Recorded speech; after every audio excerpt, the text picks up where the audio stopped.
एक तरफ तो हुकूमत के इक़्तिसादी मामलात हैं जिसके हवाले से सारा दिन आजकल मीटिंग जारी रहती हैं, IMF के साथ कौन सी डील करनी है, कौन सी डील नहीं करनी, और इसी तरीके से एमनेस्टी स्कीम के हवाले से कि हमने ये कर दिया तो जादू हो जाएगा और रातों रात पैसे जो है उसकी बारिश शुरू हो जाएगी। तहरीक इंसाफ वालों के साथ एक अलमिया ये है कि ओवर ऑप्टिमिज़म जो है वो उसका शिकार रहते हैं। हुकूमत में आने से पहले इनका ख्याल ये था कि इमरान खान की क्रेडिबिलिटी इतनी है और वो इतने पॉपुलर हैं कि जहाँ जाएंगे और जैसे ही हुकूमत में आएंगे, वज़ारत उज़्मा का कलमदान संभालेंगे तो एकदम से हुन बरसना शुरू हो जाएगा। इमरान खान की क्रेडिबिलिटी यूथ में बहुत ज़्यादा थी और मेरे ख़्याल में अभी भी है, डिस्पाइट द फैक्ट कि लोगों ने सवालात उठाना हुकूमत की कैपेसिटी के ऊपर और जो उनकी काबीना है उनकी अहलियत के ऊपर सवालात उठाना बड़ी शिद्दत से शुरू कर दिए हैं। वो उस तमाम यूथ ने भी शुरू कर दिए हैं जो बड़ा क्रेज़ी थे इमरान के पीछे। हम पूरी इलेक्शन कैंपेन में 4-6 हफ्ते सड़कों पे पूरा पंजाब के एक कोने से दूसरे कोने तक घूमते रहे तो हमें नज़र आता था कि वाक़यातन एक चेंज है। लोग चाहते हैं कि किसी और को मौका मिले तो शायद बेटर परफॉर्मेंस आएगी, डिलीवरी बेहतर हो जाएगी, गवर्नेंस बेहतर हो जाएगी, करप्शन नीचे चले जाएगी। लेकिन क्योटिक सीन किसी को पसंद नहीं आता। क्योस जो होता है ना, एक आपको नाहली वाली कैफियत नज़र आए, वो किसी को पसंद नज़र नहीं आती। अभी सूरत हाल ये है कि इमरान खान की 8-9 माह की हुकूमत के अंदर जो सबसे ज़्यादा चैलेंज है ख़ुद इमरान खान के लिए, उनकी अपनी काबीना है। उसमें करप्शन के कोई बहुत बड़े स्कैंडल नहीं है। करप्शन के इशू सामने आए हैं, जैसे मेडिसिन वाले मामले में आया है। एक दो और इश्यूज़ हैं, मैं उनकी डिटेल अभी मेंशन करता नहीं हूँ ऑन एयर क्योंकि अंडर इन्वेस्टिगेशन प्रोसेस है कि उसमें कोई ये जो फंडिंग वगैरह रेज़ हो रही थी उसमें क्या मामलात हुए और कहाँ पैसा गए।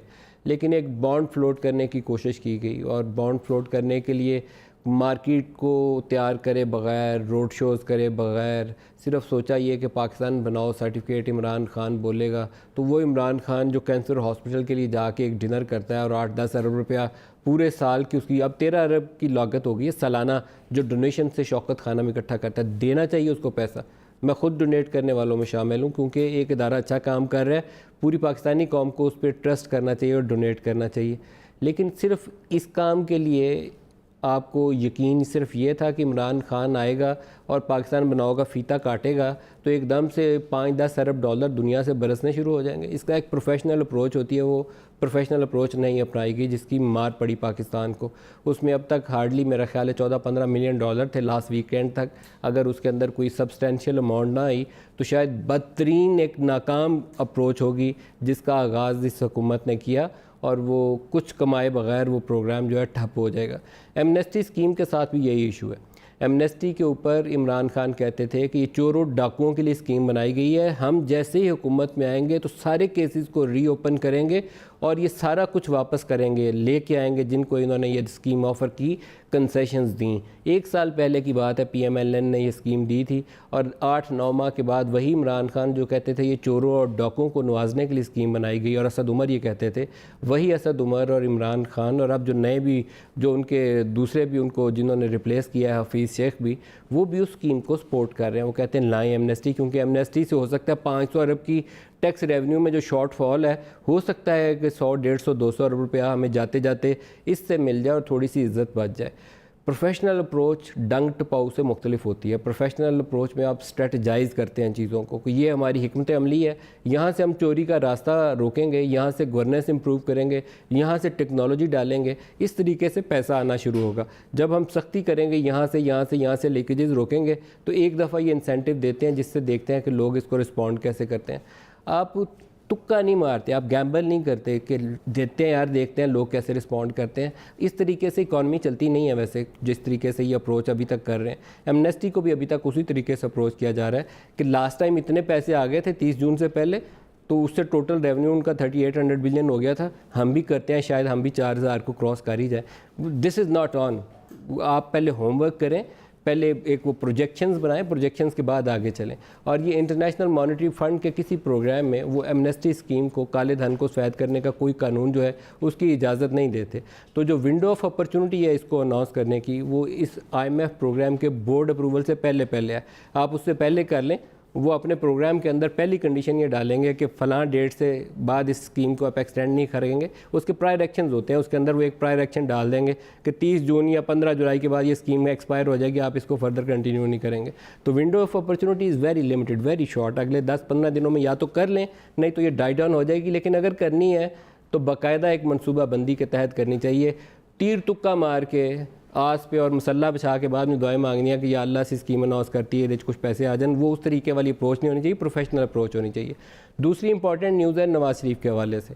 उनकी 6 हफ्ते की बेल ख़त्म हो गई। इस वक्त पाकिस्तान मुस्लिम लीग नवाज़ वाले तैयारी कर रहे हैं कि एक बड़ा शो लाहौर में करें और उनको कोट लखपत जेल जहाँ से उनकी रिहाई हुई थी वहीं वापस छोड़ कर आएँ। शरीफ फैमिली के हवाले से और उनकी सियासत के हवाले से एक अजीबो गरीब कहानी चल रही है। छोटे मियाँ साहब लंदन चले गए हैं और छोटे मियाँ साहब ने अपनी जगह पे किसी और को कायदेवान बना दिया। ख्वाजा आसिफ साहब को पब्लिक अकाउंट्स कमेटी के लिए राना तनवीर को उन्होंने नामजद कर दिया। पाकिस्तान पीपल्स पार्टी को उसके ऊपर बहुत ज़्यादा इतराज़ नहीं है, वो कहते हैं ठीक है वो भी बन जाए। कायदे हिज़्ब इख्तिलाफ़ की कुर्सी उन्होंने अभी तक अपने पास रखी हुई है।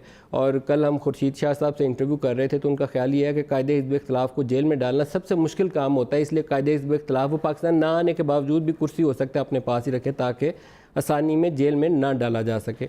लेकिन यहाँ एक बड़ा कैच है, बहुत सख्त किस्म का एक मुश्किल इम्तहान है और वो इम्तहान आसिफ अली जरदारी और शहबाज शरीफ की दोनों की फैमिली के ऊपर आन खड़ा हुआ है। FIA ने एक 125 सफ़े की बड़ी तफसीली report well in exert banking documents की ट्रांजैक्शंस के साथ आसिफ अली जरदारी के ऊपर फेक अकाउंट्स के हवाले से तैयार की थी, जिसमें उन्होंने बताया कि किस तरीके से फालूदे वाले, कुल्फ़े वाले और इन नामों को इस्तेमाल करके पैसा इधर से उधर घुमाया गया मुख्तलिफ कंपनीज़ में।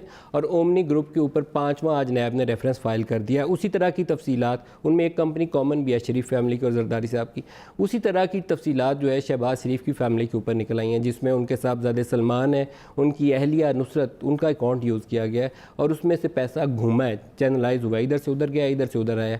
एक SCCP का बड़ा पॉपुलर केस है, मशहूर ज़माना केस है, जिसमें उनके चेयरमैन को अंदर रखा गया था।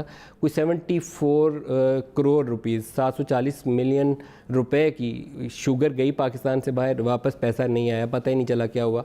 यहाँ से UK सेंट्रल अथॉरिटी को लिखा गया, फिर केस के ऊपर, ये पीपल्स पार्टी दौर में केस शुरू हुआ था जब तफसीलात इब्तदाई तौर पर मिली, फिर PMLN की गवर्नमेंट आ गई, उसके ऊपर मट्टी डाल दी गई। मट्टी डालने का नतीजा ये हुआ कि केस डाई डाउन हो गया। जब ये नवाज शरीफ साहब की हुकूमत गिरी, दोबारा से वो गड़े मुद्दे उखाड़ने की कोशिश की गई तो 5 साल बाद ऐसे केसों में कुछ बचता नहीं, कुछ नहीं मिला। लेकिन आम तासुर अब ये पैदा हो रहा है कि वो पैसा, वो शुगर, वो यहाँ से जो यूँ करके जाती है किसी रास्ते से बाहर, उसका पैसा बाद में वो रिमिटेंस की शक्ल में आता है और या गिफ्ट की शक्ल में आता है, रिमिटेंस की शक्ल में आता है। एक अकाउंट से घूमता है, दूसरे में जाता है, दूसरे से तीसरे अकाउंट में जाता है, पीछे से टैक्स भी गायब हो जाता है, टैक्स लाइबिलिटी ख़त्म हो जाती है, ब्लैक वाला पैसा वाइट हो जाता है, किसी नई इंडस्ट्री में लग जाता है और एक एसेट क्रिएट हो जाता है। ये अगर डॉक्यूमेंटेड पूरी ट्रांजैक्शन कोर्ट ऑफ लॉ में इस्टेब्लिश करने में नैब वाले साबित हो जाएं, अगर क्योंकि अभी तक वो नालायक बहुत सारा केसेस ख़राब कर चुके हैं, साबित कुछ नहीं कर पाए, अगर वो साबित हो जाएं तो ये दोनों केसेस बहुत ही सख्त